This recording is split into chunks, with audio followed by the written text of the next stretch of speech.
Okay, hello everyone, guys. Hello everyone, how are you all? Hello everyone. Hello Smriti. Hello Hema. Hello everyone. Hello. Audio, video, everything is clear, working fine for everyone. Yes or no? Hi guys. Hello. Everything is clear, working fine. Okay. So, today is a marathon session actually for Module C. See, I want to cover the syllabus of Module C in this marathon video. Now, I'm just going to give you the most important things related to Module C of every chapter, right? Detailed video is actually given to you on the recorded format that we all know, right? So this is just a video in which I'm just going to tell you from my side that what is important to you and what you have to study, and just the explanation of all the important topics related to Module C, right? Hi Insha, hello. Hello Hema, hello Smriti, hello Irfan, hello, good afternoon everyone. So let's start discussing. Hi Gopal, hello. Okay, so I think, just a second, give me 1 minute.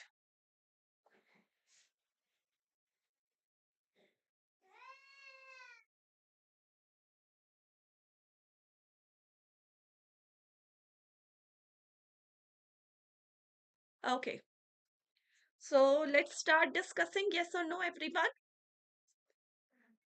Okay, so let's start this unit 20. First of all, in this unit, we are just going to have an Indian in financial system and overview. So a quick revision, a quick overview for all the Indian financial system things, right?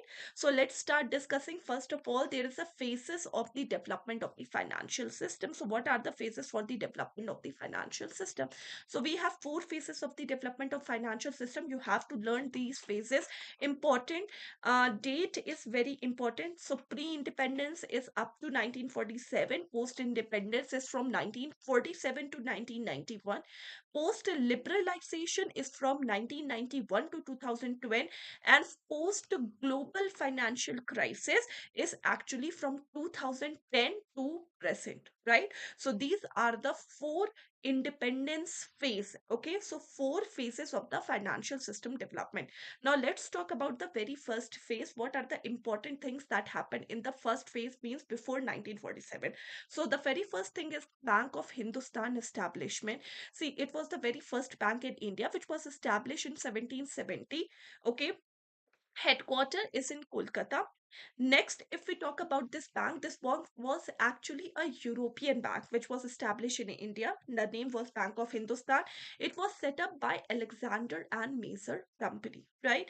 Now, this bank was actually discontinued in 1832. This was the first important thing that happens in this phase. Second, there was three presidency bank that has been established during this time period. Now, what are these three presidency bank? Bank of Calcutta 1806, Bank of Bombay 1840, and Bank of Madras 1843. These three were called as the presidency bank because these three have the power to print the currency for the economy. Now, these three banks were merged into Imperial Bank of India in 1921. So, till here actually happened before 1947 in the pre-independence phase one. And after 1947, this Imperial Bank of India has been nationalized and the name changed to State Bank of India. So when we are talking about the State Bank of India, which is working now, has its origin from Bank of Calcutta, which was established in 1806. Okay, next, when we are talking about the phase one of pre-independence 1947, in this bank, Bombay Stock Exchange has been established in 1875. Then during this phase there was extreme turbulence in the banking system. Turbulence in the banking system, there was actually shutdown of approximately 588 banks during this time period before 1947 or during 1920s. And this was actually because we don't have any regulator in the banking system or financial system. So from this breakdown of 588 and failure of this these number of bank, there has been recommendation which comes from Hilton Young Commission in 1927, and that recommended to establish a the financial regulator in Indian economy, which has been called as the Hilton Young Commission recommendation. And according to that recommendation, in 1935, 1st April 1935, Reserve Bank of India has been established as a private sector bank with the additional power to regulate the banks in the economy. Right? Next. Now 1947 to 1991 means second phase. What were the important feature?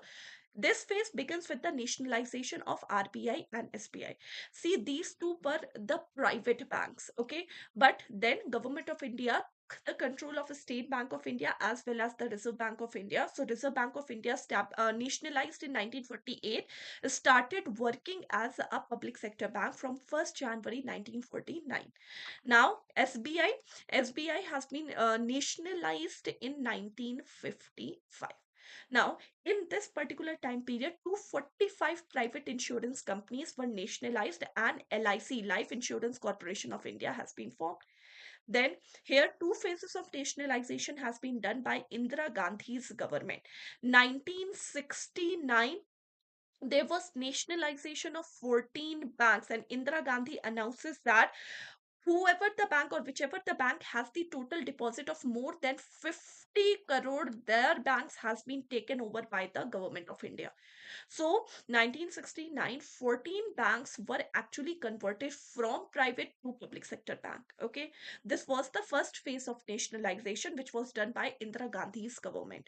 Second phase of nationalization took place in 1980. Okay, where Indira Gandhi announces that all those banks which have total deposit of more than 200 crores, these banks were to be nationalized. And more than 200 crore, actually six banks were there. So six banks were nationalized in 1980, and 1969 14 banks were nationalized. So 20 banks were nationalized by the Indira Gandhi's government during this phase second, which is very important. Okay, next, these were the names of the bank. Unfortunately, you have to remember all these names, very important thing. So this is the list of 1969 banks. What are the four, which are the 14 banks which were nationalized during 1969 and 1980? These were the six banks which has been nationalized in 1980. Right here, the total deposit asked was more than 200 crore. Here the total deposits asked was more than 50 crore. Right now, always remember that these banks, you have to remember the list. Unfortunately, you have to learn the names of these banks.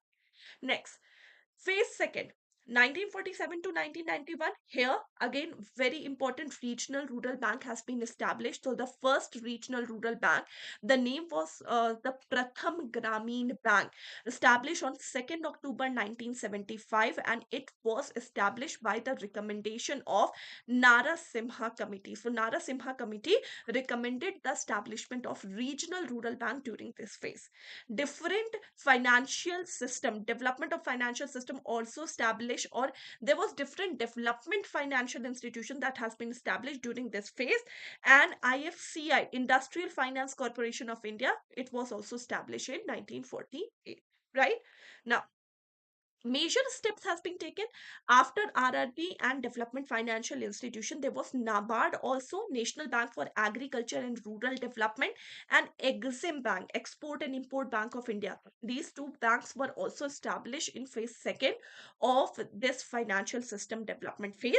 And Nabard has been established with the recommendation of Shiv Raman Committee. So always remember, RRB, Narasimha, and Nabard was established under the recommendation of Shiv Raman Committee. Right now comes to third phase. So in third phase, between 1991 to 2010, so 1991, you know that new economic reforms has been introduced, like LPG policy. Right, so from that time period till the global financial crisis, means 2010. So this was time period, the main thing happens was the Narasimha Committee's recommendations on the banking system. So there were two phases of Narasimha Committee's recommendation during this time period. Phase 1, 1991.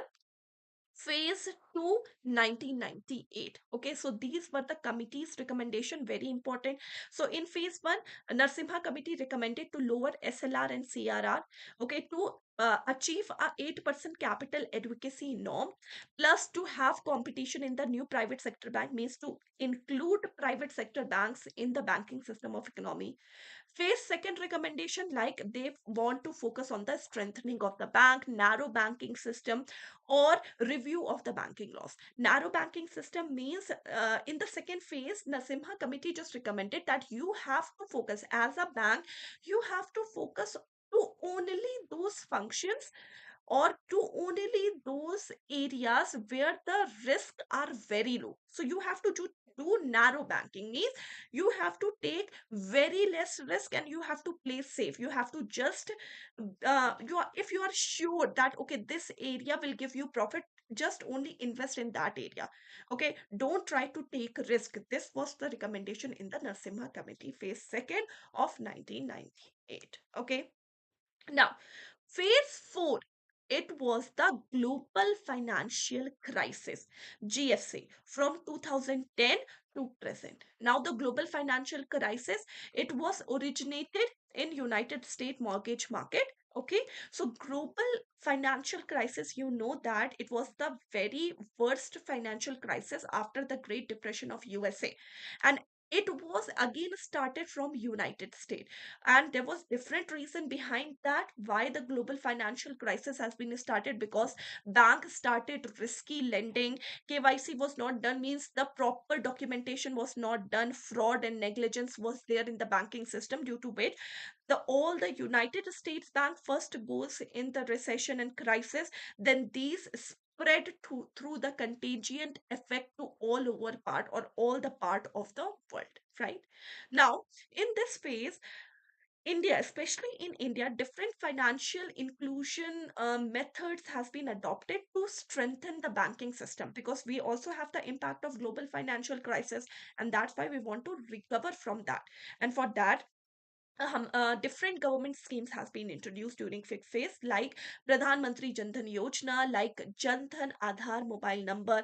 There was licensing that has been given to differentiated bank, payment banks, a small finance bank, and there was the PJ Nayak committee which has been established. This committee was also known as Committee to Review on the Governance of Board of Banks in India. So this committee was actually established for governing or for the governance of the board of bank, that the bank are following all the regulatory norms or not, and they are actually engaged in what type of business, etc. For the complete governance of the board of the bank, PJ Nayak committee has been established. So these are the four phases in which the most important things happen. Okay, so this is unit 1 and Indian financial system overview. Okay, now if you have any doubt here, kindly ask your doubt. Everyone. Kavita, Gopal, Hema, Insha, Smriti, and everyone who is watching this session. If you have any doubt, you are free to ask your doubt. And if you don't have any doubt, kindly just give me a thumbs up. And everyone who is watching this session. Okay? Any doubt here? Yes or no? Everything is clear? So the speed will be this much, okay, because we have to cover the module C completely, okay. I want to cover each and everything, but the most important means the most important thing, okay.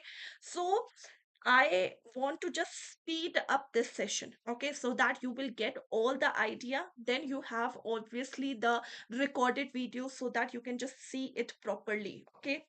No doubt everything is clear. Okay, so let's start with the Indian banking structure. This is unit 21 of module C. Indian banking structure. See, these are the important acts which are governing the banking institution. So these are the name of the bank. Just you have to remember the years of these acts, like RBI Act 1934, Banking Regulation 1949, SBI 1955. So you have to remember here what you have to remember, the years. Years are very important. Okay, next. Now, type of bank. Let's talk about the different type of bank. We have the scheduled bank and we have non-scheduled bank. Okay, so scheduled bank. Scheduled bank are those banks which are actually included in the second schedule of RBI Act 1934. So if any bank is included in the second schedule of Reserve Bank of India Act 1934, then they are called as the scheduled bank. And for the scheduled bank, the paid up capital should be at least 5 lakh. So if you have a paid up capital of rupees 5 lakh, then you are considered, you can be registered in the second schedule of RBI Act 1934, and then you are called as the scheduled bank, right? Non-scheduled banks, simply those banks which are not registered under second schedule of RBI Act 1934, then these are called as the non-scheduled bank. Now, difference between the scheduled bank and non-scheduled bank. Scheduled bank, they are allowed to borrow from Reserve Bank of India in for their normal business or bank activities, day-to-day bank activities. If they want, they can just borrow from the RBI in their normal course of business. But non-scheduled bank, they are not allowed to borrow from Reserve Bank of India unless there is an emergency. So only in the case of emergency, non-scheduled banks are allowed to borrow from Reserve Bank of India, else they are not allowed. But scheduled bank, they have this flexibility that they can just borrow from Reserve Bank of India anytime for their normal course of business. Next important thing is, if we talk about the minimum capital requirement of a non-scheduled bank, they are governed by the Banking Regulation Act of 1949, whereas the minimum capital requirement of Reserve Bank, or sorry, scheduled bank, they are governed by the Reserve Bank of India Act 1934, because these are registered under RBI Act, these are not registered under RBI Act. Clear? Next. Public sector bank. So public sector banks, if we talk about the public sector bank, currently we have State Bank of India and 11 nationalized bank. So if I was telling you in the overview of Indian financial system that in 1969 and 1980 we have this 14 and 6 banks nationalization, 20 banks were totally nationalized at that time, right? But after that 20 bank, because of different mergers, okay, one bank is merged into another bank, and from this 20, now only 11 nationalized banks are left. So currently we have 11 nationalized bank plus the State Bank of India. And State Bank of India, under you State Bank of India, there were different merger happens over a period of time. So if we talk about the mergers, State Bank of India, first it was merged with their 7 subsidiary. Okay, so in the first phase between 2008 to 2017, Reserve Bank of India has been merged with 7 subsidiaries of their own. So earlier, if we talk about the State Bank of India, State Bank of India has different subsidiaries like State Bank of Saurashtra, Indore, Hyderabad, Patiala, Travancore, Mysore, Bikaner and Jaipur. These all were merged into State Bank of India. So now State Bank of India is one. Earlier, State Bank of India was working with, and different subsidiaries of State Bank of India were working. But now they have been merged into one State Bank of India. Now, next, if we talk about the nationalization banks merger, this is again very important. See, in 1993, after 1969 and 1980 nationalization, okay, 1993 new Bank of India has been merged into Punjab National Bank. Okay, then in 2017 or 18, I guess, there was two bank, Dena Bank and Vijaya Bank. These were merged into Bank of Baroda, right? Then in 2019, these merger happens. Means Oriental Bank of Commerce and United Bank of India merge into PNB, Allahabad Bank merge into Indian Bank, Syndicate Bank merge into Canara Bank, Corporation and Andhra Bank merge into United Bank of India. So see, one bank merge here, two bank merge here, 3, 4, 5, 6, 7, 8, and 9. So from 29 banks have been merged. So currently we have 11 nationalized bank and the State Bank of India, which is in the public sector bank category, right? Now, there are private sector banks. So, private sector banks, these are constituted under the Companies Act, first of all.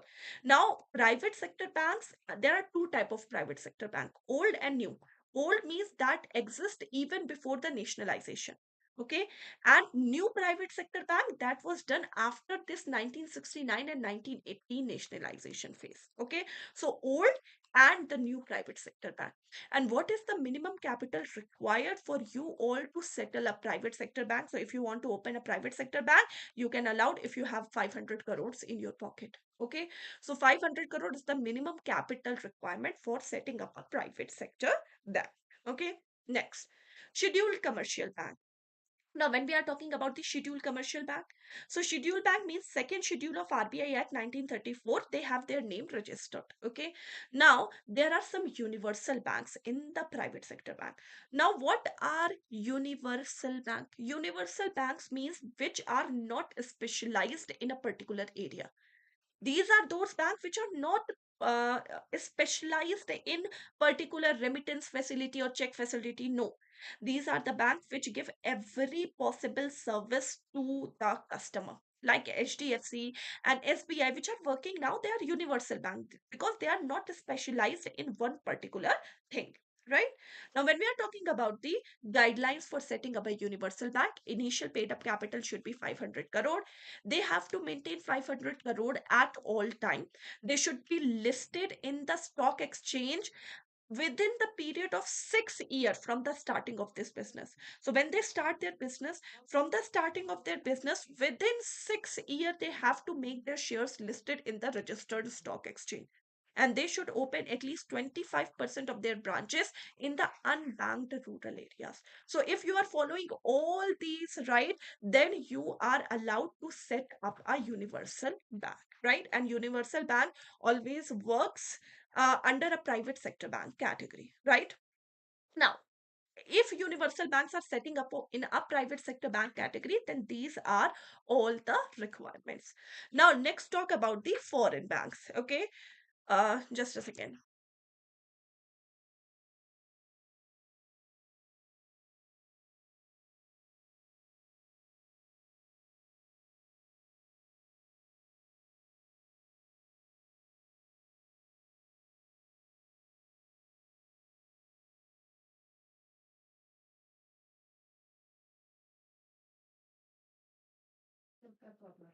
Okay, so these are the foreign banks, right? Okay.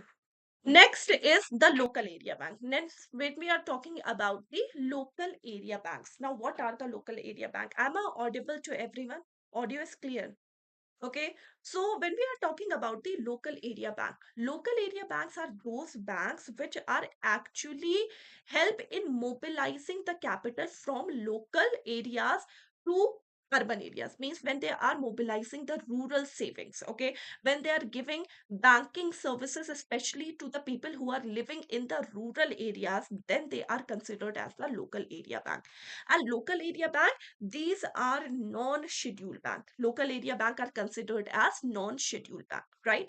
And when we are talking about the local area bank is registered as a public limited company under the Companies Act, and they are given licensed under the Banking Regulation Act 1949. Minimum capital requirement for setting up a local area bank is rupees 5 crore. And when we are talking about the local area bank are the banks which have to follow the priority sector norms. Means they have to necessarily lend 40% of their total credit in the priority sector lending. So what are the identified priority sectors which we have discussed in detail in module A?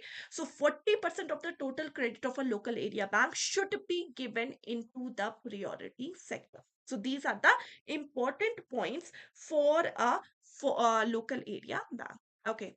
Yes, foreign banks. See, foreign banks are those banks, very simple, which have their headquarter outside India, but they have their branches inside India. So if there is any bank which have their headquarter outside India, but they have branches inside India, like Royal Bank of Scotland, they have a headquarter outside India, but they have branches in India, they are called as the foreign banks. And foreign banks are always scheduled bank. It means that they have to be registered in the second schedule of RBI Act 1934.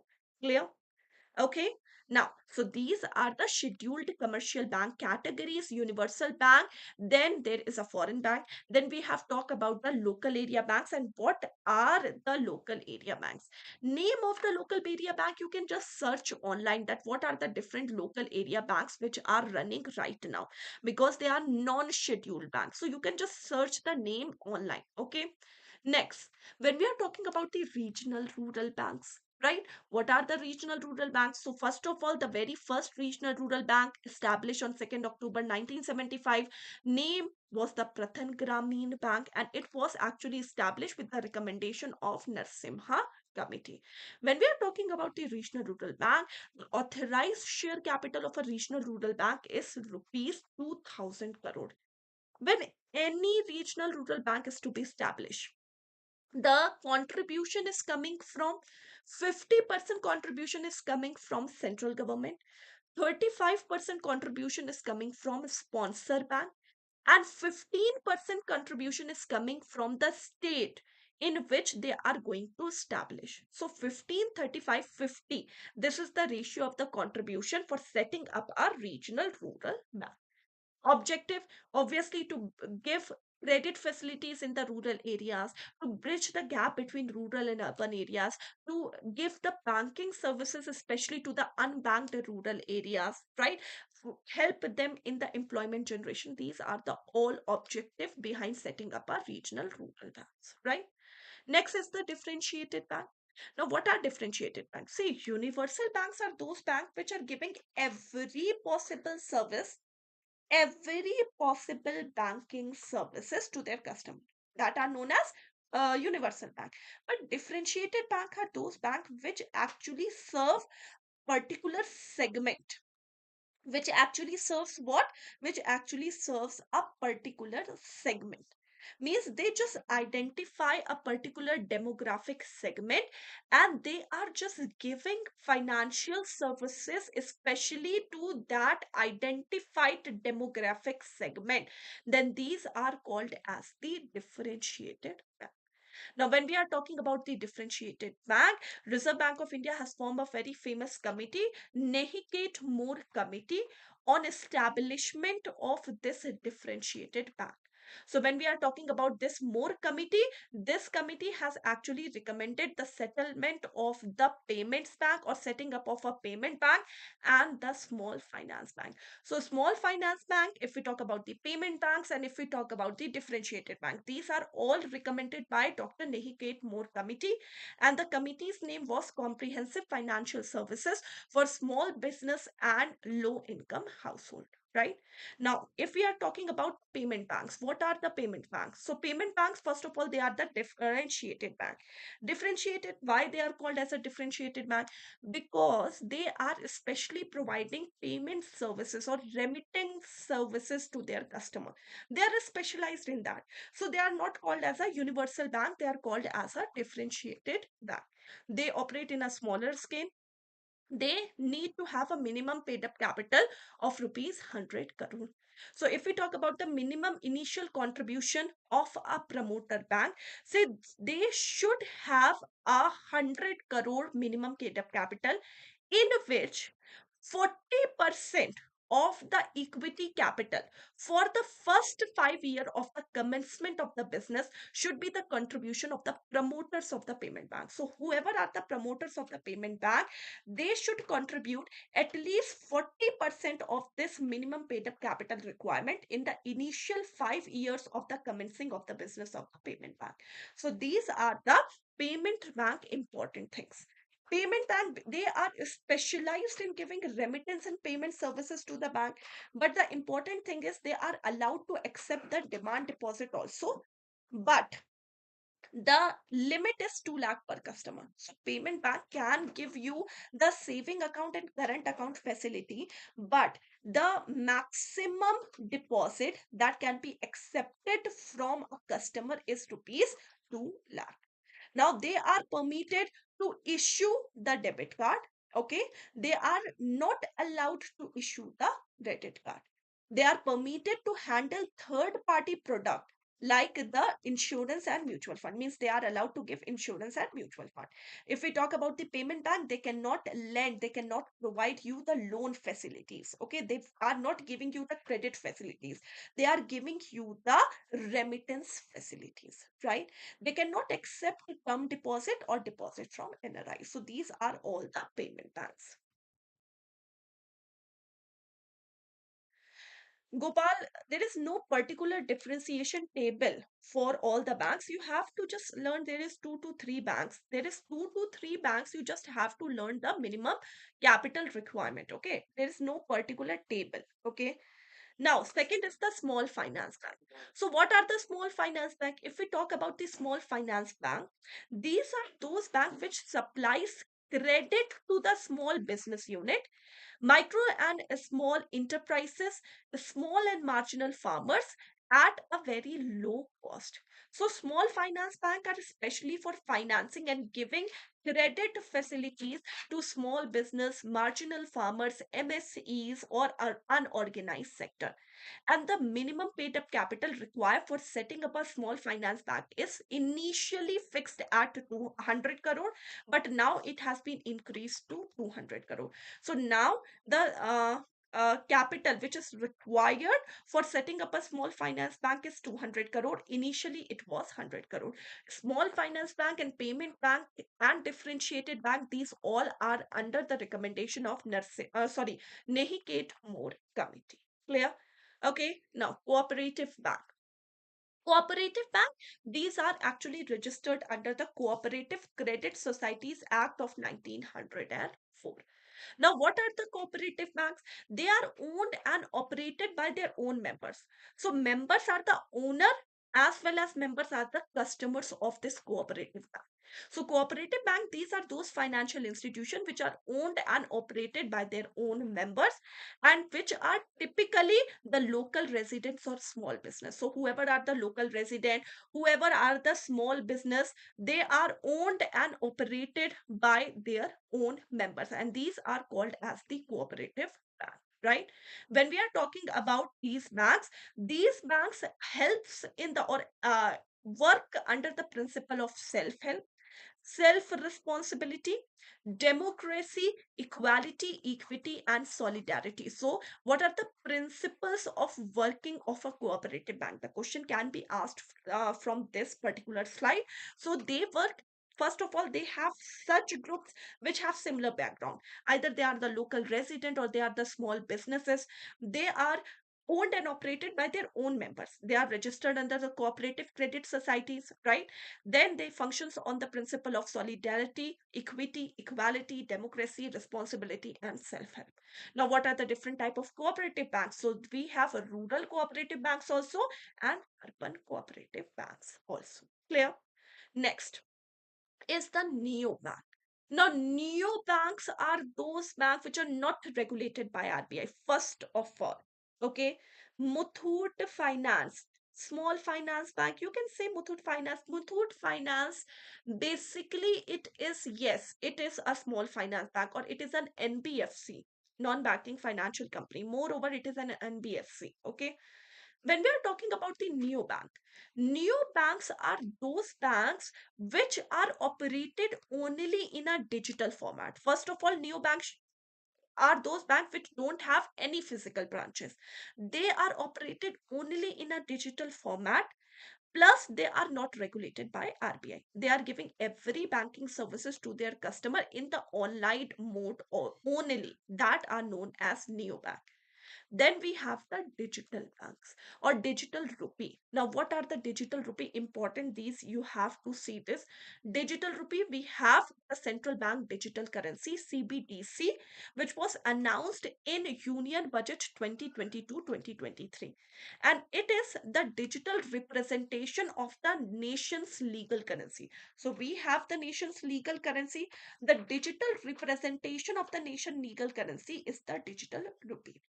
The benefit of a digital rupee or a benefit of a central bank digital currency is they provide you with the better liquidity. Why not? Because when we are talking about the physical currency, they have this limitation.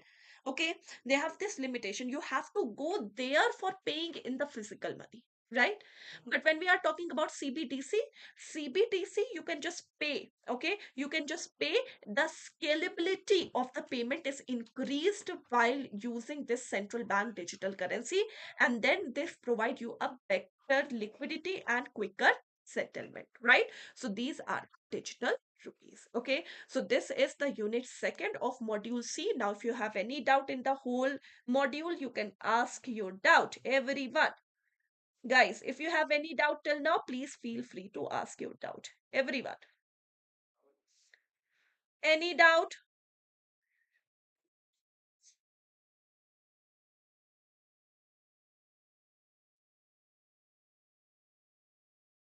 Or if you don't have any doubt, you have to give me a thumbs up. Each one of you.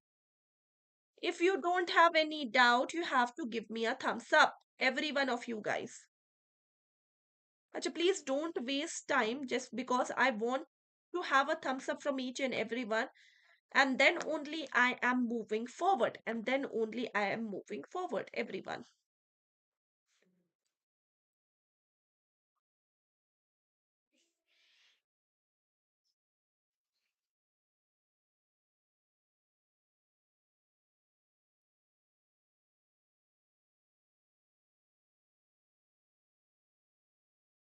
No doubt?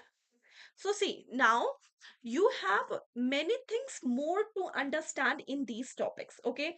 But for that, I have told you that we have given the recorded video in which I have given the full explanation of each and everything, right? Because in central bank digital currency, we have different more things, right? But that will be discussed in detail if you are seeing the unit 22 of that recorded video, okay? I have just given you the explanation which is most important and relevant for your examination. But I want you all that you don't just miss out. Just see the recorded format. Okay. If you are seeing the recorded format, you will able to get more clarification. Okay. This is just an extra help for you all from my side. So that you just be aware of what are the units of module C. Until now, you have been satisfied that this is very easy module, all the things are factual. You have to learn everything. Committee, year, minimum capital requirement. Okay. There is nothing very conceptual in the complete module C. So, module C is very easy module for all of you. Okay. Now, third is, or unit 23 is development financial institution. Okay. So, development financial institution, this is unit 23. Let's start discussing. First of all, the development financial institution are for what? DFIs are those institutions which provide long-term finance in the industrial sector. So, see, in industrial sectors, when the very long-term credit facilities has been given. So, to cater the need of these long-term finance and credit facilities, in the industrial sector especially, development financial institution is actually or are actually established. Very important thing, the first DFI, the very important thing is the first development financial institution. So the first DFI 1948 is had been established, and IFCI, Industrial Finance Corporation of India, has been established. Then after that, state financial corporation at state level. A state financial corporation has been established under the Act of 1951. Then there were different financial institutions which has been set up in this category, like Nabard, Exim, SCICI, PFC, IREDA, Indian Renewable Energy Development Agency Limited. So these are the different financial institutions which have been set up as a development financial institution. Next, objective. What are the main objective behind setting up this development financial institution? First of all, they provide long-term finance services. Okay, and because they are very providing credit facilities in the industrial area, so very useful for the growth of the economy. They help in the industry, agriculture, and international trade. They help in the growth of the economy. They help in priority areas. Okay, so they allocate their resources especially in the priority areas. They help in the rapid industrialization. They help to foster public private relationship. They help to establish the skills. They help in the development of rural areas. They help in housing, finance, housing, or small scale industries or infrastructure. So for all these objective development, financial institution has been set up. Next, if we talk about the role of DFI, when we are talking about the development financial institution, long term loans has been given by DFIs, and these loans are either for setting up the new units in industrial area, or you can just use this money for the expansion, modernization, and rehabilitation of your older units also. So for both the purpose, for setting up new as well as for the rehabilitation and modernization of older industries, for both the purpose, long term loans and finances has been given by DFIs. Now, this long term can be up to 10 years also. Okay. Now, the changing role of DFI. So, DFI first has been established especially to provide financing in the industrial area, but it has been changed. Under the recommendation of Narsimha Committee, all the DFIs has been changed into the universal banks. So, if we talk about liberalization time period, after the liberalization time period, these all development financial institutions, these all were actually enhanced to universal bank, right? So many commercial banks jumped into this DFI area. DFIs just expanded their areas, and then they were just converted and emerged as a universal bank, right? So now there is actually no particular DFI which is working, because when the DFI has been established, they have been converted now into the universal bank concept. Okay, and it was by the recommendation of Narsimha Committee. Next, IFCI, Industrial Finance Corporation of India, set up establishment 1948. Act has been passed also in year 1948. Authorized share capital of IFCI was actually fixed at rupees 10 crore in the initial stages. But this has been increased to rupees 250 crore now, right? The activities of Industrial Finance Corporation of India, they are actually categorized into two category. We have the financing activity also of IFCI. Financing activity, like they have to provide loan and advances, they have to provide project finance, and non-financing activities like promotional activity. Promotional means the IFCI help in the industrial development, infrastructure development, promotion of your product, marketing. So for these also, for promotional activities also, IFCI is actually working in the market, right? Next, ICICI, Industrial Credit and Investment Corporation of India. Now, ICICI, first of all, it has been established in 1955. And who established ICICI? World Bank, Government of India, and Representative of Indian Industry.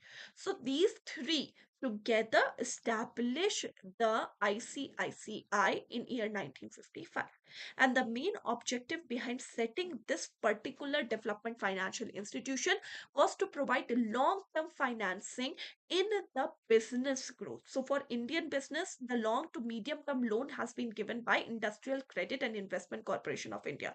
But now you see that ICICI is a normal universal bank, working like a universal bank. Why? It was set up as a DFI. But after the recommendation of Narsimha Committee, it has been converted into the universal bank concept. And ICICI was actually the first bank which created or converted themselves into the first universal bank of India. Right now, there has been different mergers of ICICI, like ICICI help or set up the Venture Fund Cooperation Limited, which promotes the Greenfield project.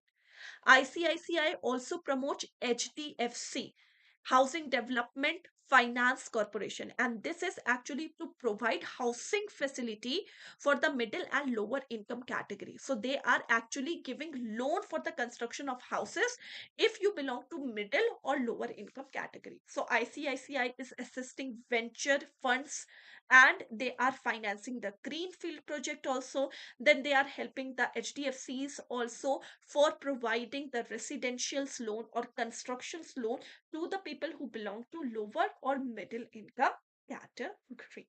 Okay. Now ICICI and ICICI Bank, these are same. ICICI, first it was not named as the bank. ICICI was the DFI. Now it is known as ICICI Bank because now it has been working as the what? It has been working as the universal bank. Okay. Now IDBI, Industrial Development Bank of India. When we are talking about the Industrial Development Bank of India, it was to accelerate the industry's growth in India. Set up as a DFI, born to promote the industrial development in India. In the initial days, during the establishment in 1964, it was the wholly owned subsidiary of Reserve Bank of India, the complete subsidiary of Reserve Bank of India, right? But after some time, RBI was actually transferred the ownership of IDBI to central bank, right? And central bank means now it has been controlled by central bank. Earlier, it was in the ownership of Reserve Bank of India, right? IDBI Act was actually amended in 1994 and they allowed the public ownership in IDBI up to 49%. Then in 1955, when IDBI raises approximately 2000 crore from the initial public offering, then the government shares reduced to 72% and later it has been reduced to more 58%. So शुरुआत में means in the initial days, RBI was the or the owner, only single owner of IDBI. Later, the transfer of the ownership has been given to central government. But later, IDBI just raises funds from initial public offering or from the public in the market. So they have to dilute their share. So then the dilution of shares happen and currently the government has only 58% stake in IDBI. And the current authorized share capital of IDBI is 5,000 crore. And these are the direct and indirect assistance of IDBI. Okay, direct assistance means providing you the loan, soft loan, providing you the loan for the rehabilitation of the sick unit, means the loss units. Okay, indirect assistance means they help in the refinancing, they help in the rediscounting, they help in the promotional activities also. So these are the direct and indirect assistance. Now there is SIDBI, the Small Industrial Development Bank of India with the headquarter in Lucknow, establishment in 1990. Okay, and they have the three largest shareholder. So in SIDBI, the three largest shareholders are Government of India, State Bank of India, and LIC, Life Insurance Corporation of India. So these three are the biggest shareholders of SIDBI. Now SIDBI has different loan scheme. Now these loan schemes are important. You have to learn the facts in module C, right? Now loan scheme. If we talk about the loan scheme, first is the SMILE. The full form is Make in India. SIDBI Make in India Soft Loan Fund for MSME. Okay. Now here the minimum loan size is rupees 10 lakh if you want to have equipment finance, and the minimum loan size of rupees 25 lakh for other category. Okay, and the loan time period is up to 1 year, 10 years, sorry, you can just repay the loan up to 10 years with the initial moratorium of 3 years, okay, in which you don't have to pay any interest or EMI. Okay, next, Smile Equipment Finance, SEF. Now, Smile Equipment Finance, the minimum loan amount is rupees 10 lakh. Minimum loan amount is what? Rupees 10 lakh. And the repayment time period is up to 72 months. Loan under partnership with OEM, original equipment manufacturer. Here the loan amount is up to rupees 1 crore and the repayment period is up to 5 years. Okay. Now SIDBI also provide the working capital, means the cash credit also. It depends upon the thing means financial appraisals. Okay, working capital does not have any loan amount or size. Okay, these are flexible. So this is all about SIDBI. And next, we have to talk about the Exim Bank, Export Import Bank of India, especially for assisting the export and import sectors in India.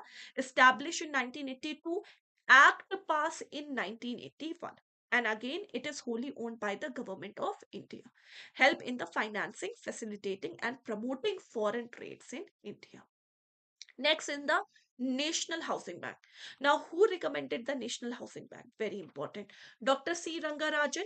Dr. C. Rangarajan committee just recommended the setting up of a National Housing Bank.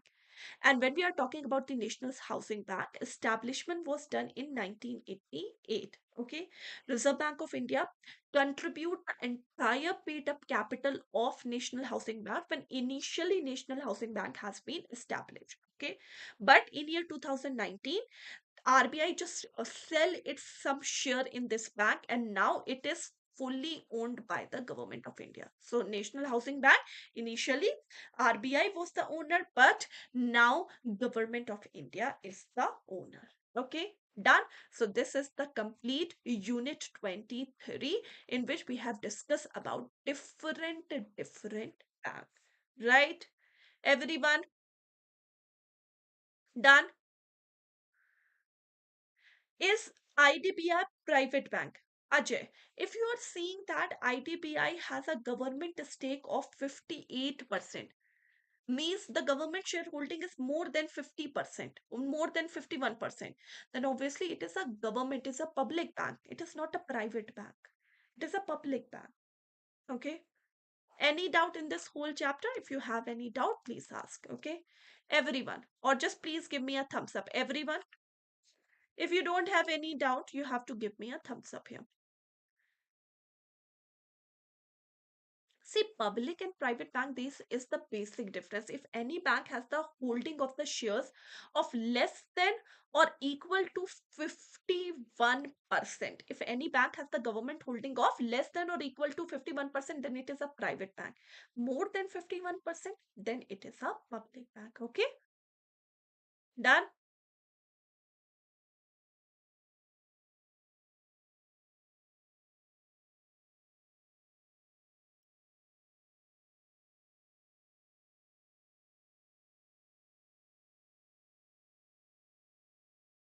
Done? Okay, can we move forward, everyone? Can we move forward? Okay, next is the microfinance institutions. Now let's talk about the microfinance institution. This is unit 24. First of all, what is microfinance? Microfinance actually the financing services when you are providing the financial services to especially those who belongs to poor or low income household category. So if the financial services is provided to all those who belongs to the group where they have the average annual income of less than or equal to rupees 3 lakh. So if you're a family, your average annual income is less than or equal to 3 lakh. Giving them the loan credit facilities is called as the microfinance activities. And those institutions who are providing microfinance are called as microfinance institution. Okay. Next, the evolution of the microfinance. Now, this is the page only to read, okay, that in the first phase, what has been developed, in the second phase, what has been developed, in the third phase, what has been developed. So, this is the evolution. You just read out this page, this is enough, okay. Next, Grameen Bank model. Now, this is very important. Many questions were asked in the previous exam cycle from these Grameen Bank model. Set up by Professor Muhammad Yunus, set up in Bangladesh, the first Grameen Bank established in 1983 in the village of Jobra. Now, the Grameen Bank members of the group are also the owners of the bank. Okay. Now, here there is no documentation that has been done before giving you the credit facilities because members are the owner of the bank. So, here the lending is done only on a trust basis. No agreement, no documents has been documentation has been given in the case of the Grameen Bank model. Okay, now the Grameen Bank model concept was very successful at that time, where we just analyzed this thing that people need more of financial services rather than the cheap subsidies interest. Okay, so they have more, they want more financial service. They want to have excess of more financial services rather than only investing themselves in the cheap subsidized credit. So these were the Grameen Bank model. Okay, now self-help groups, delivery of microfinance. When we are talking about the delivery of microfinance, what are the financial institutions which are helping in delivery of this microfinance?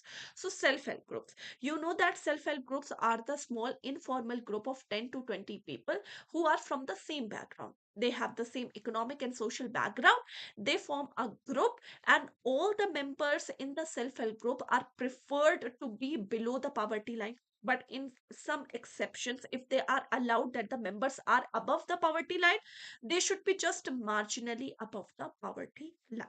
Okay, so self-help groups, they are a very important way of delivering microfinance. It means that they are helping those low income and poor household where the average annual income is less than or equal to rupees 3 lakh, right?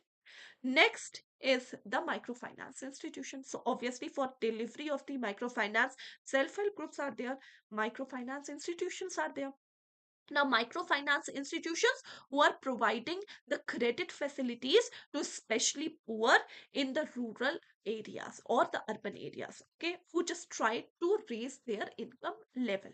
Now, under the microfinance institution, we have three types of MFIs, microfinance institution: not for profit microfinance institution, mutual benefit microfinance institution, and for profit microfinance institution. Okay, just give me 2 minutes, everyone. Just give me 2 minutes, everyone.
Okay, am I audible to everyone? Yes or no?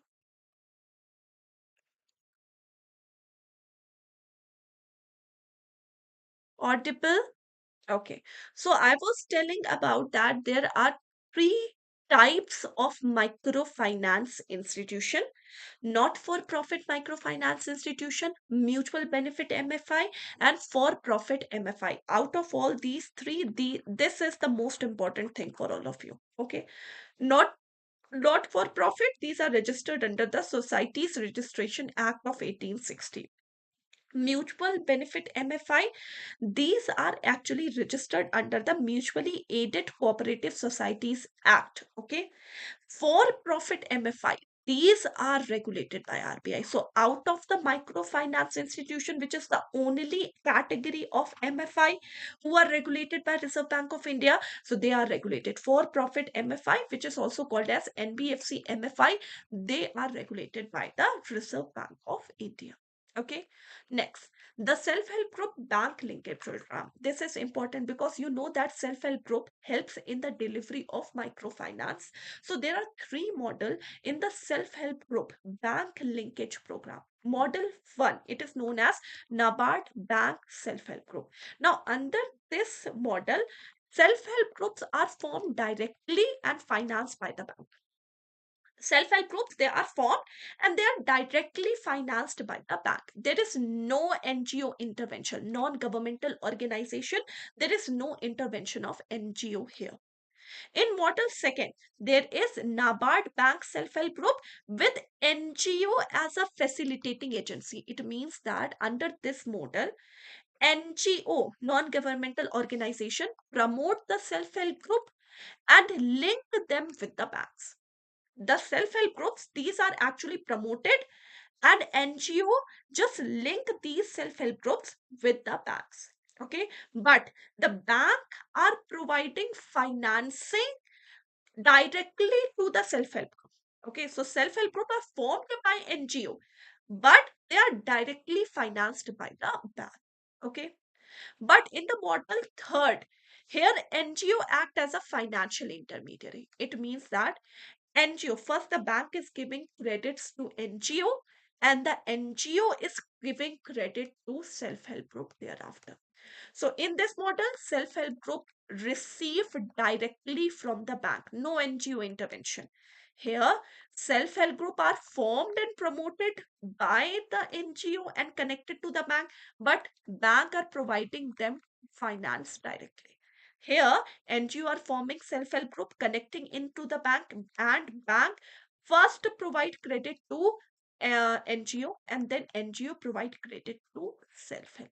So these are the three models of the working of the self-help group. Okay, next. Let's talk about the microfinance institutional framework. First of all, which committee is actually established to study the issue and concerns in the MFI sector? Very important, Malegam committee. You have to remember the name of Malegam committee. Now, there are different Malegam committee recommendations that has been given in the MFI. First, that you have to create a separate category of NBFC, which is called as NBFC MFI. So we have discussed that MFI has three category. So this NBFC MFI is the category which has been recommended by the Maligap recommendation. Now, microfinance loan should have a qualified assets criteria. Now, what are qualified asset? Means if any institution want themselves to be called as MFI, they should qualify some percentage of their credit, especially in the microfinance area. Now, what are these percentage? We are going to discuss in the next slide. Don't worry. Transparency in the interest charge should be there, and there should be a proper grievance readdressal system. So these are all the recommendation that has been given by Malegam committee. Okay.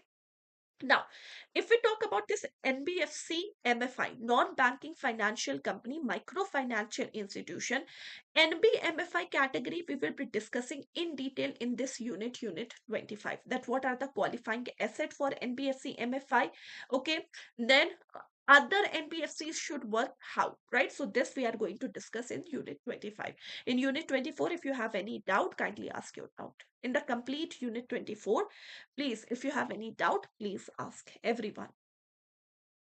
Any doubt? Shirish, Gopal, Ajay, Insha, Hema, whoever is watching this session currently, if you have any doubt, please ask your doubt. Anyone? See, I just talking and talking and talking to you, okay? You just have to give me a thumbs up. This is only contribution from your side in this class. So kindly just give it timely, okay?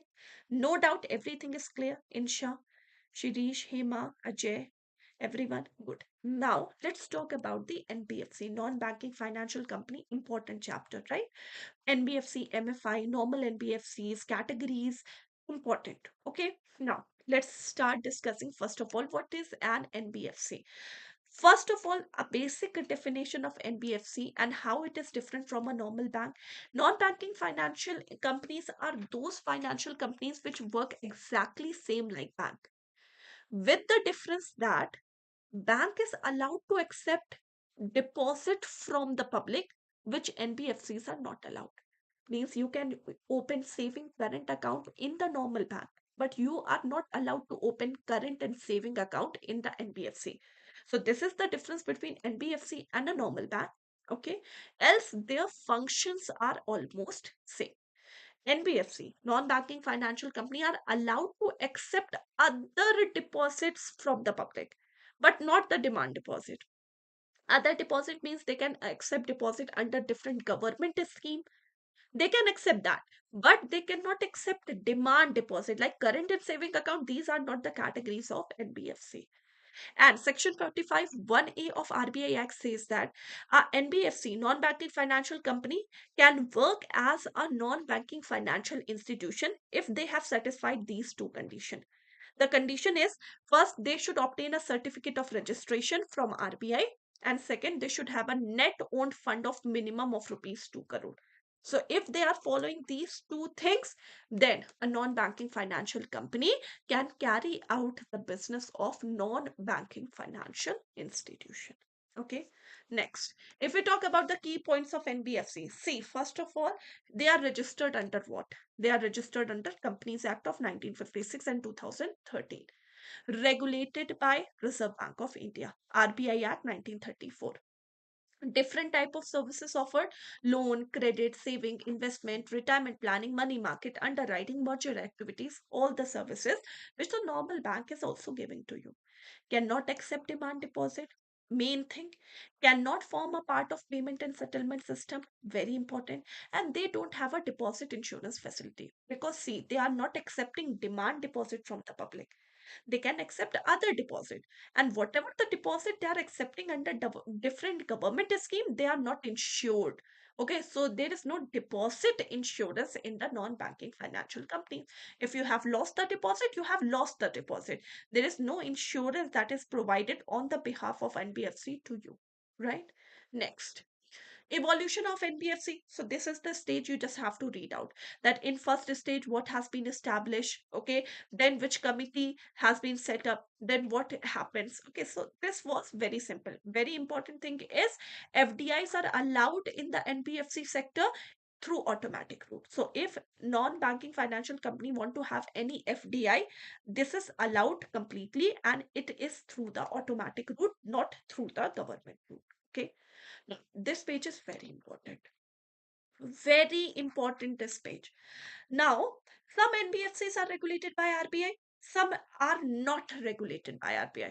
So, in order to eliminate the dual regulation of RBI and different institution, there are some NBFCs who are exempted from the registration of RBI, so that they are not regulated by RBI, they are regulated by anyone else. Like, for example, venture capital and merchant banking companies.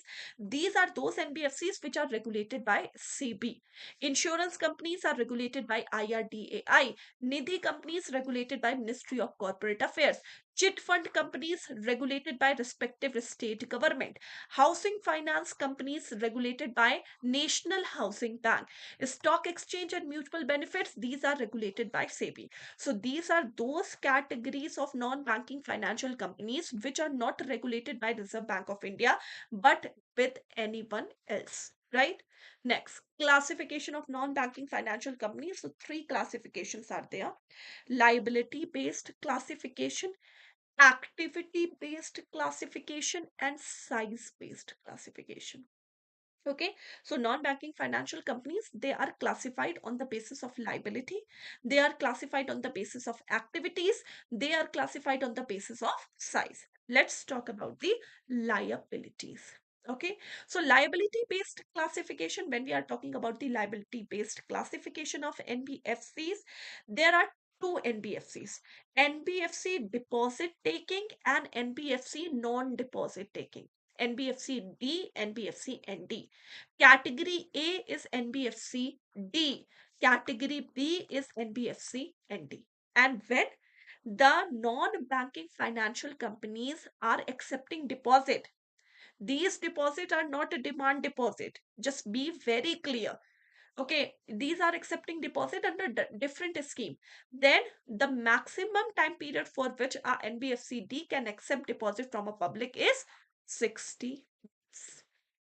Okay, next, size based classification. So there is systematically important non deposit taking NBFC, which is called as NBFC NDSI. Systematically important non-deposit taking non-banking financial company.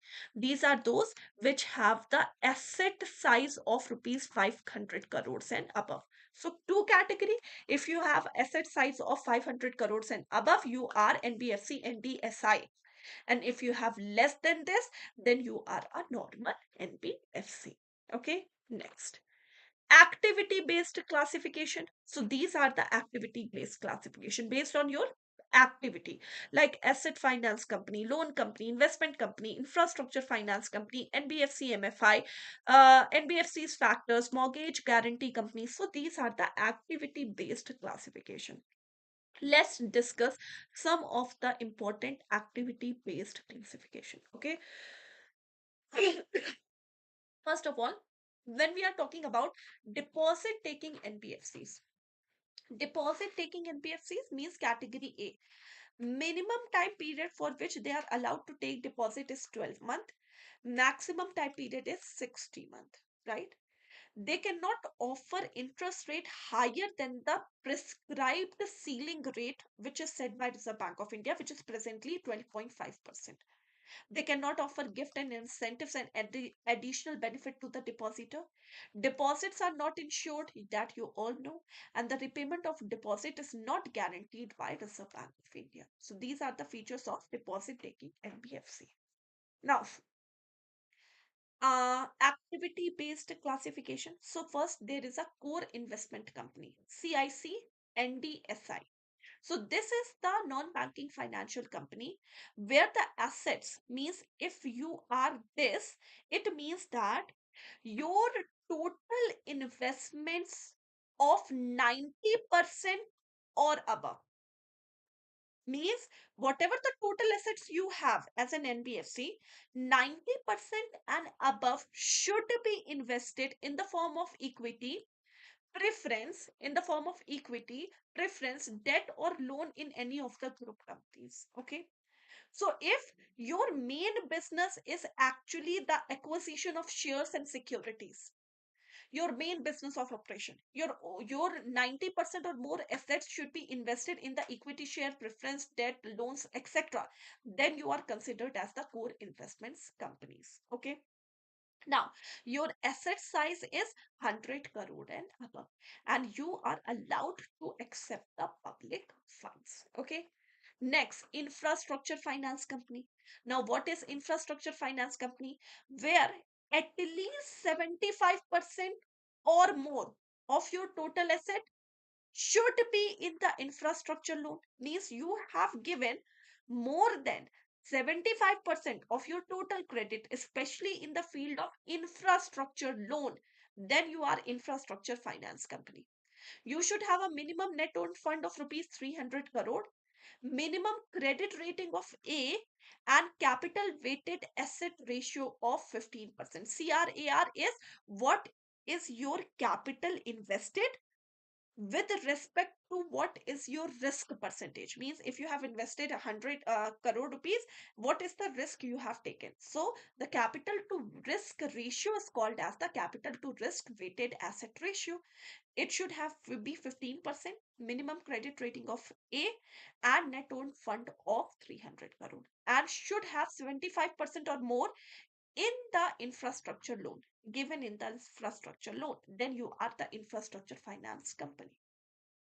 Mortgage guarantee company, more than 90% of your business turnover should be coming from mortgage guarantee business. Okay, you have your net owned fund of 100 crore, and you should have a income or net owned fund of 100 crore, which should be enhanced or reviewed after 3 year of commencement of your business.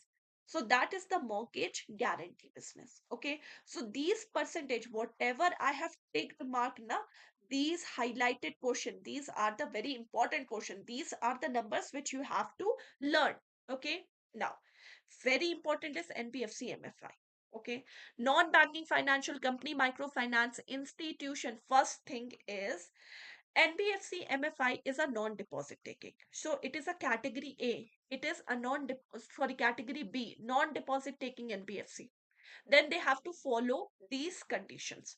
The first condition is minimum 75% should be the qualifying asset. Now, what is the qualifying asset? Means whatever the total you have, total credits you have, more than 75% you have to lend in the microfinancing or as a microfinance loan. Then you are said to be NBFC MFI.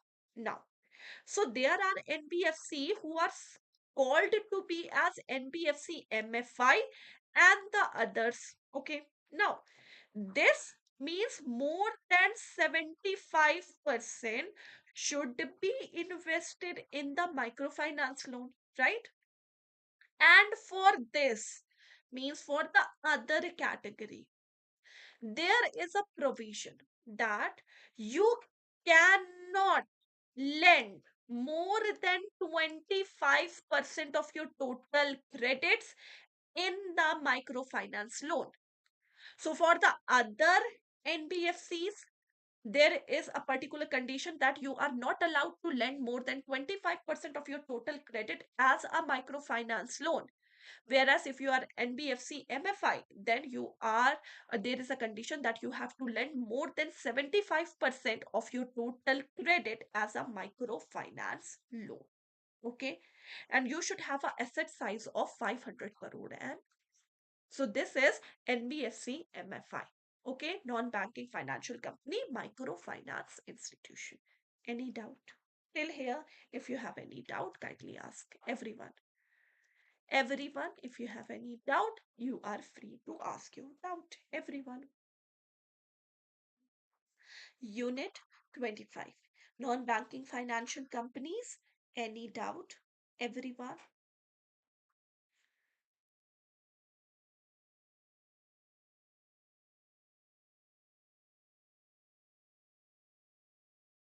Everything is clear? Everyone? Good. Now, next thing. Let's talk about the insurance company. Unit 26. Very easy. Very easy. Insurance company, first of all, what is an insurer?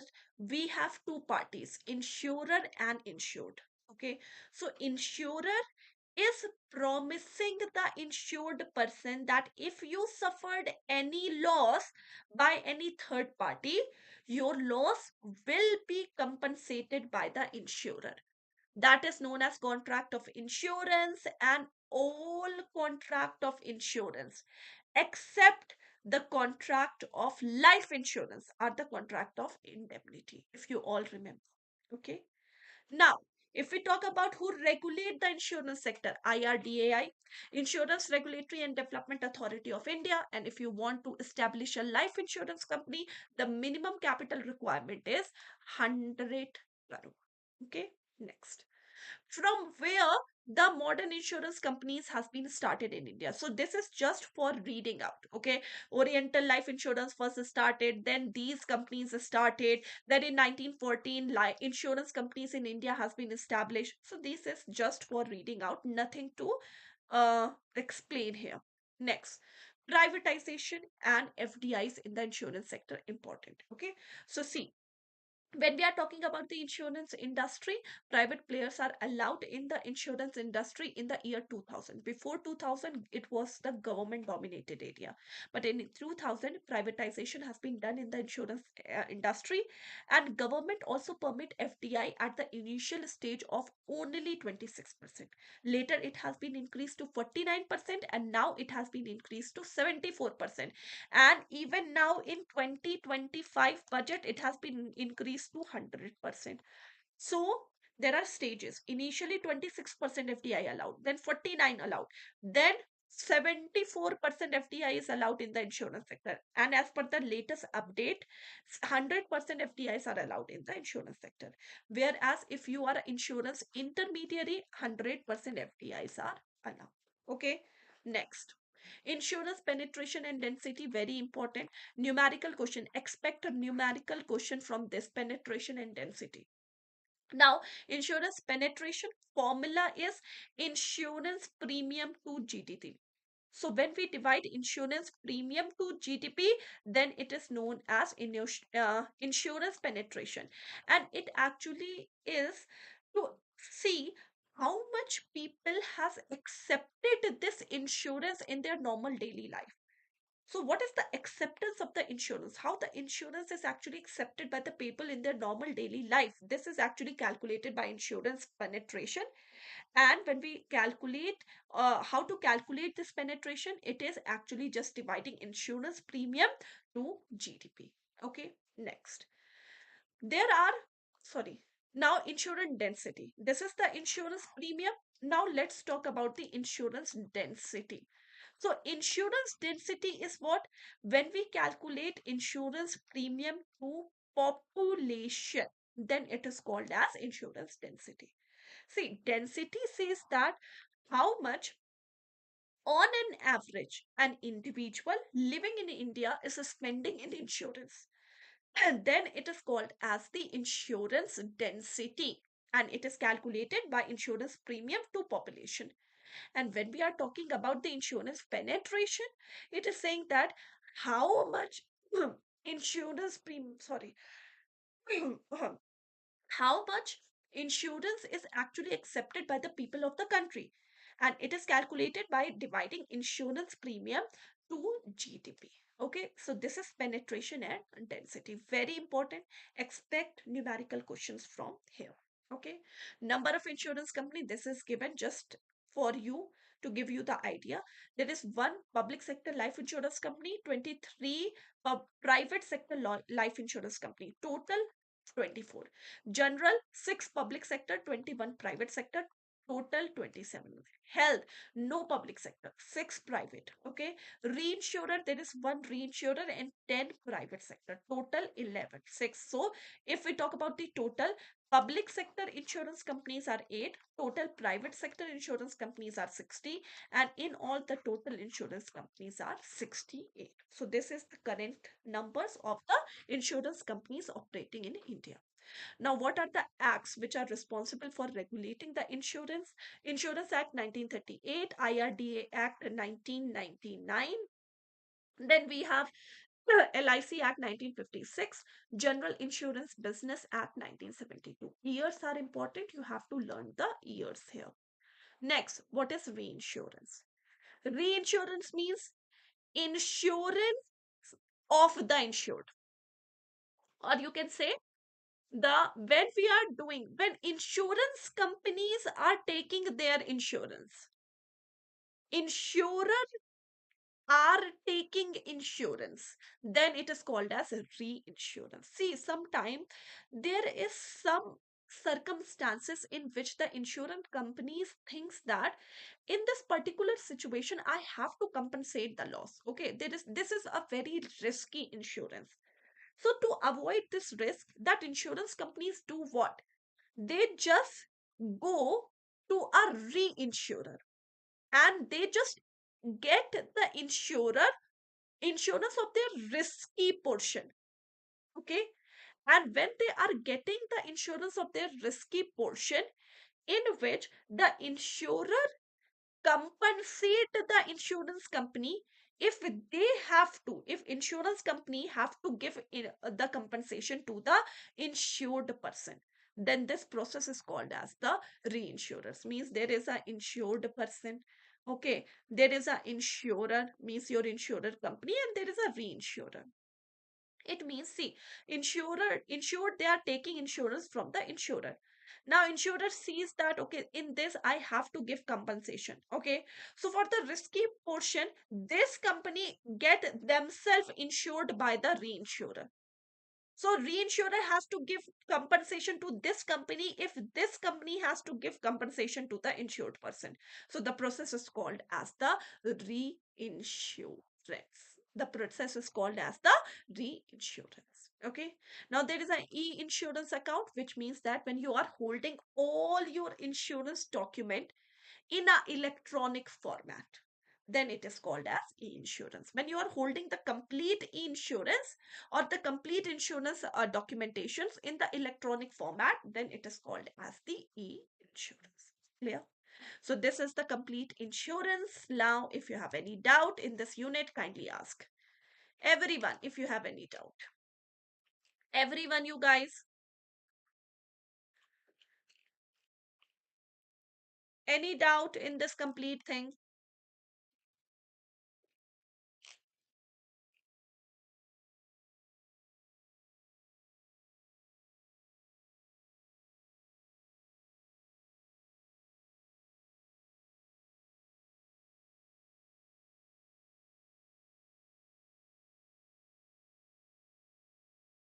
No doubt. Everything is clear. Yes? Okay. Now, everyone, just give me a 5 minute break here. Okay. Everyone, just give me a 5 minute break here. I am coming in 5 minutes, and then I will be resuming the rest of the units of module C. Okay. Just give me a 5 minute break, everyone. You all also take break. I also take this break. And after this break, we will be starting this. Okay. Okay, everyone.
Oh, okay, so I'm back, everyone. Audible? Am I audible to everyone? Yes or no? Audible to everyone? Audio, video, everything is clear, guys? Yes or no?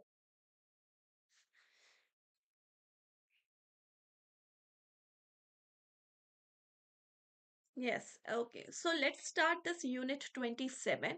That is Indian Financial System Regulators and their role. IFS regulators and their roles. This is unit 27.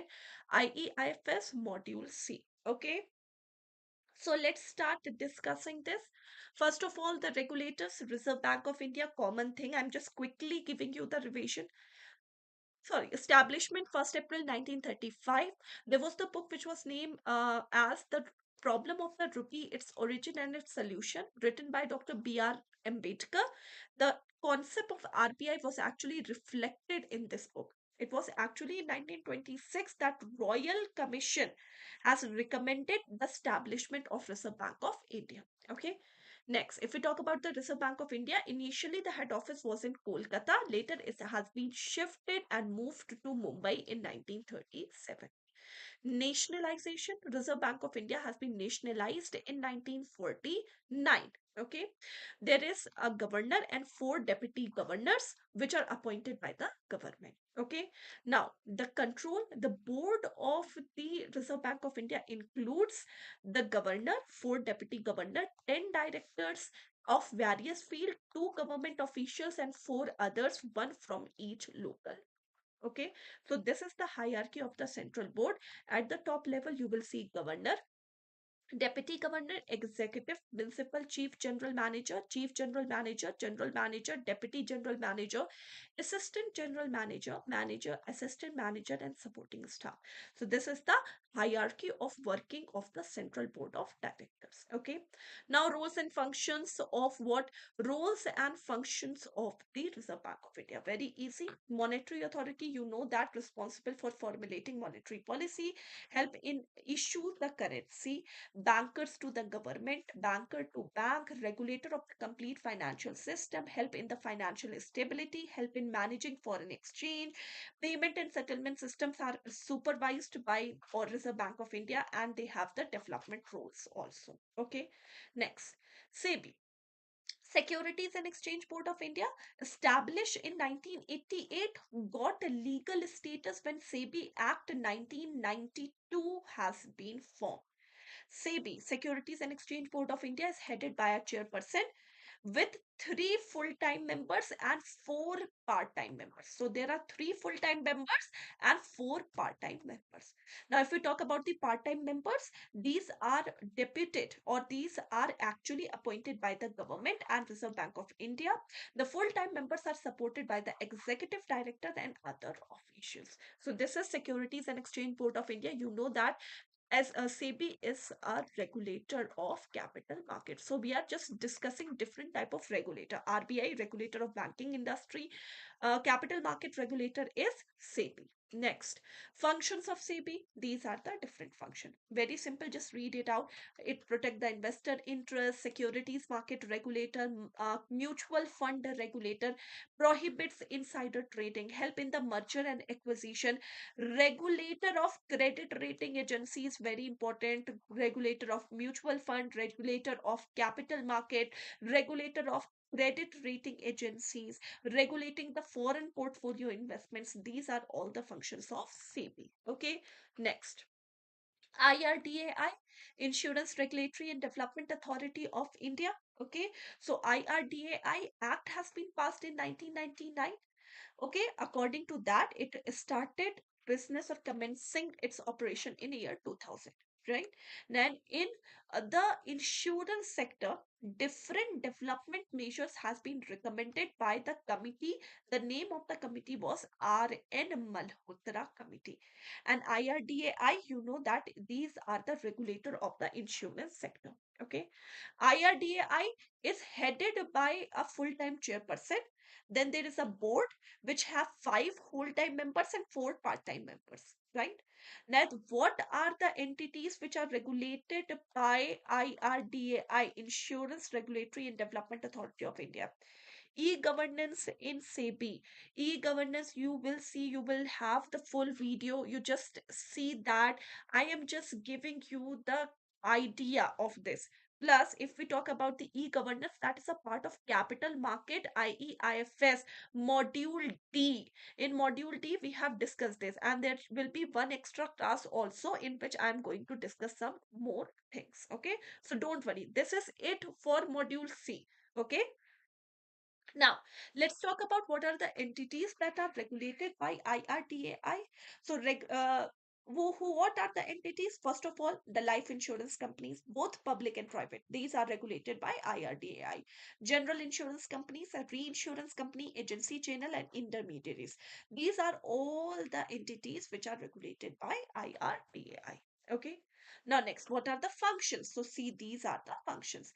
Help in regulating insurance company, protecting the policyholder interest, help in the fair competition, help in regulating the intermediaries, help in standardizing the product, help in the penetration and density, both are very important. Okay, help in overseeing investment regulations, help in promoting digitalization and technology. So these are all the functions of IRDAI. Okay, next, PFRDA, Pension Fund and Regulatory Authority of India, establishment 2003. For what purpose? Promoting, regulating, and developing pension sectors in India. National pension scheme has been actually extended and regulated by this PFRDA, and this comes under the control of Ministry of Finance.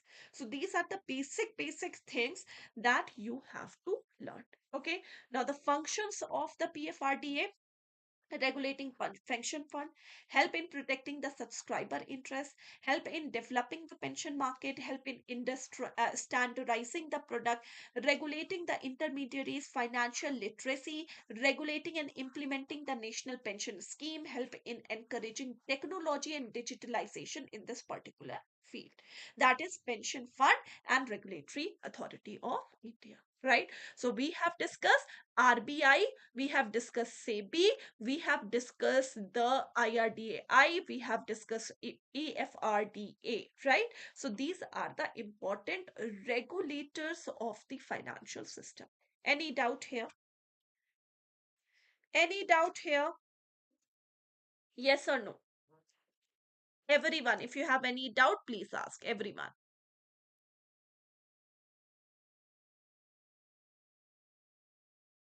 Any doubt, guys? Just please give me a thumbs up if you don't have any doubt.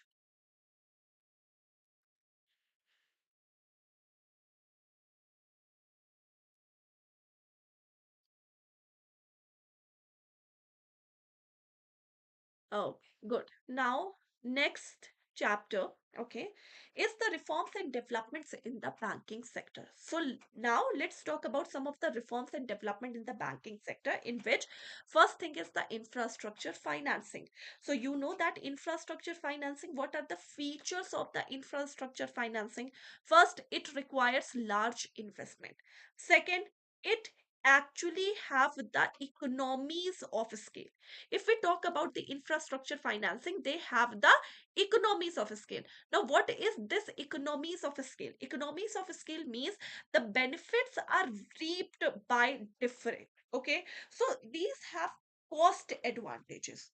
Means if any one thing is built, okay, if the production becomes efficient, the benefits per unit are actually very high, which are reaped by the company. Because you know that if one flat is constructed and then it is sold in the market, then you know that what is percentage profit in that flat. So these have the economies of scale. And third, they have the externality. Externality means whatever profit is not only directly incurred or reaped by the one who is living in that, but also it helps in development of different others also. Like for example, there is one cooperative society has been built and there are a lot of flats there. Okay, now it is beneficial for all those who are living in that society. Okay, obviously it is giving them shelter, okay, an area to live, but from that also it is helping different vendors are getting job in that particular society. There is a security gatekeeper who is actually appointed or have employment due to the development of that society. So there are externality are the cost benefit which are reaped by one party because of the other. So that gatekeeper is actually getting employment because of the society that is built. So not only it is giving benefit to those who are living inside that society, but it is getting benefit or giving benefit to the others also. So that are all the benefits of infrastructure financing. Okay, next, component of the infrastructure. Now, what are the components of the infrastructure? Important. So, there are these infrastructure components: construction, electric generation, gas, water work, non-conventional energy, railway, road, bridges, telephone lines, pipelines, waterways, port facilities, scanners, sanitation, and sewerage. So, these are all the component of infrastructure, right? Now, next things are channel from where the infrastructure financing funds are reached. So first, the government is providing funding to infrastructure because they know that infrastructure development is the crucial backbone of the economy. So government is giving them the fund. Development financial institution, commercial bank, NBFCs, insurance companies, external commercial borrowings, as well as FDIs are also allowed. So these are the financing channel for infrastructure. Okay. Now, what are the characteristics? You know that infrastructure financing has a longer maturity. So if you are giving loan for canals or ports, they have a longer repayment time period, longer maturity, larger amounts are invested. So obviously if large amount is packed for a longer period of time, so it is very risky funding, right? It is very risky financing. So longer maturity, large amount, and higher risk, these are the characteristics of infrastructure financing, right?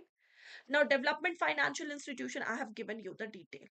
Development financial institution, we have discussed it in a particular chapter also. It is also known as development banks. They provide long term financing, especially in the infrastructure areas, right? Now, if we talk about the NAPFIT, very important. NAPFIT has been established in 2021. An initial authorized capital of National Bank for Infrastructure and Development is rupees 1 lakh crore, and it is like a regulator in the field of infrastructure financing. So the principal DFI, the main DFI, okay, is the NAFID, National Bank for Infrastructure and Development. Now, who are the shareholders of NAFID? Central government, multilateral institution, sovereign wealth funds.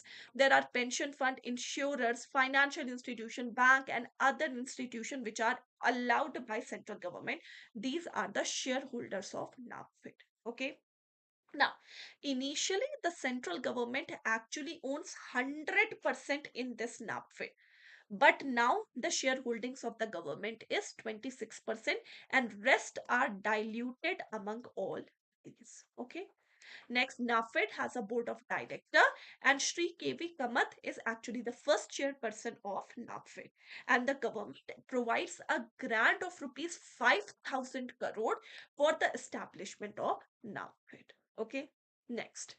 Next is the National Asset Reconstruction Bank, NARCL, which is also known as BAD Bank. So Development Bank is DFI. BAD Bank is NARCL, National Asset Reconstruction Bank, right? So what is the objective behind establishing this BAD Bank? So objective is that this BAD Bank actually take over the non-performing assets from a bank.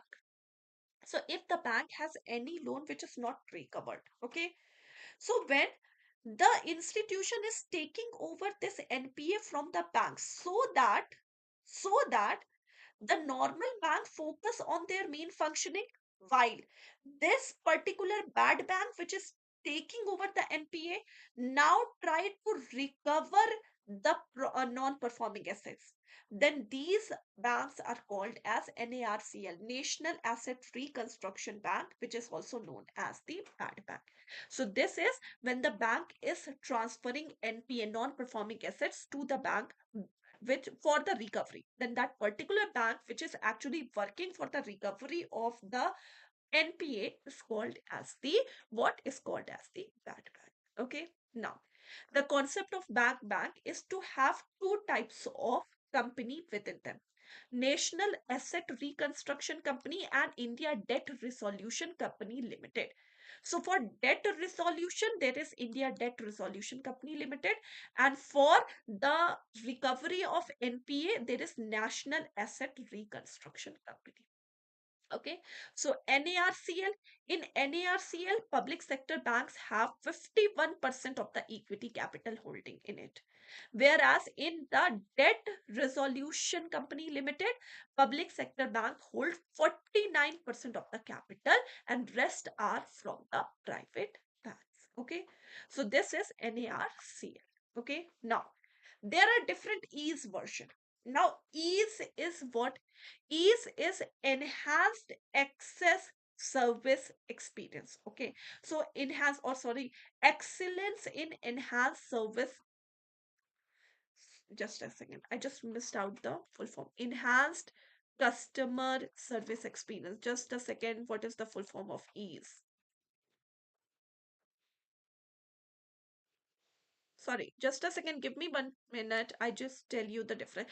Enhanced access and service excellence, right? So it is enhanced access and service excellence. Okay, this is ease. So why ease has been established? See, ease has been established for providing a better customer service experience to the customer. So for this, if the customer want to have a better customer service experience, for enhancing the customer experience in the banking environment, especially in the public sector bank, ease versions has been introduced.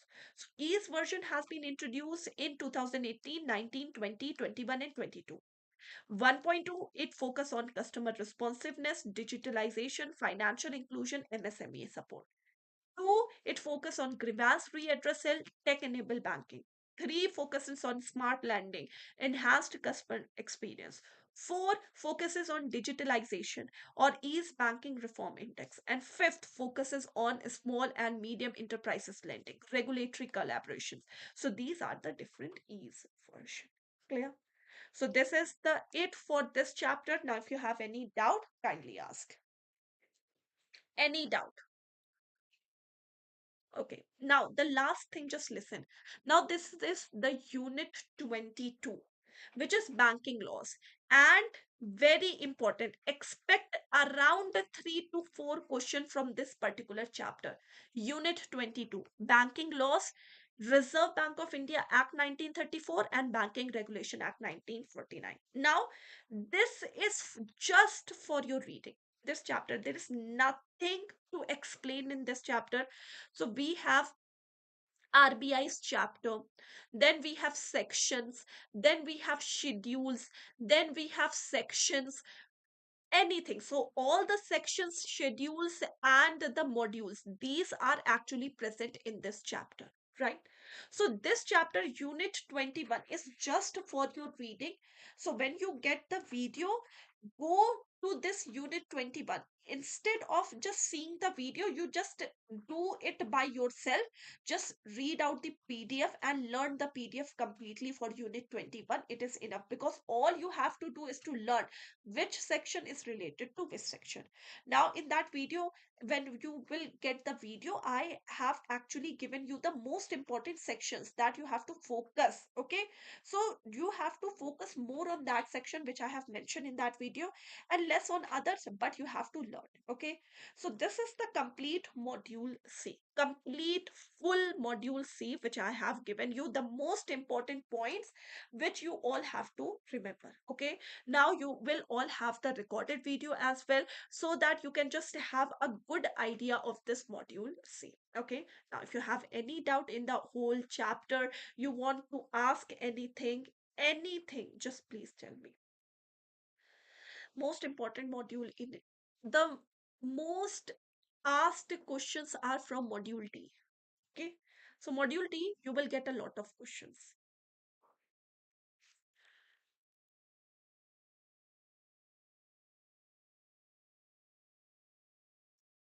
Thank you, Shirish. And everyone, if you have anything you want to say, any doubt, anything, just please ask.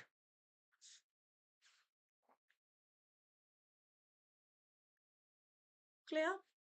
Thank you so much. Thank you, Hema. Thank you, everyone. Acha, now everyone. So it's a kind request for all of you to just keep a rating, or just please give your ratings and feedbacks to the session. You know that this is very important for me. So just kindly give your ratings and give your feedback to this particular units. Okay. Thank you so much, everyone. Thank you. Thank you. Take care, everyone. Bye bye. Thank you so much. I will be uploading the PDF. You all have the PDF. Okay. Kindly. Thank you so much. Thank you. Take care. Bye bye, guys. Bye, everyone. Bye, guys. Just take care.